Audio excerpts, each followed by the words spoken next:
All right, welcome back. Now that we have ChatGPT and JiraTalk all set up, let's go ahead and start talking about how we can go ahead and manage our projects from Jira.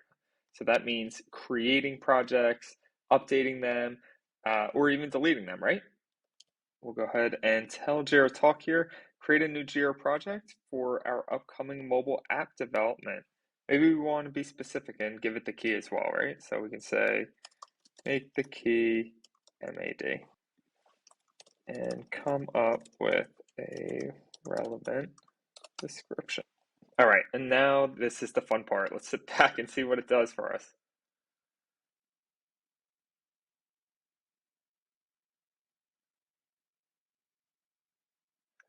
All right, and we can see it's gone ahead and created the MAD project for us. Gave us a link here, so let's go ahead and click on that, see what pops up. All right, and we can see we have a new project now called Mobile App Development. And we don't have any tickets in here, but we will go ahead and update that in a little bit. All right, now maybe I want to say, let's go ahead and delete it, right?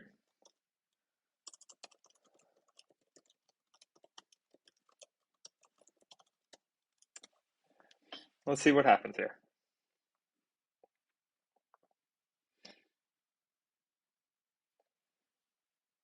All right, and it's been successfully deleted. Is there anything else we can do? Let's just go ahead and check. So this was the project before in that tab. Let's go ahead and refresh it. And now we can see there's no project or no MAD project that exists. So you can imagine all the different ways that you can talk to JiraTalk here and tell it to create or update your projects for whatever your needs may be.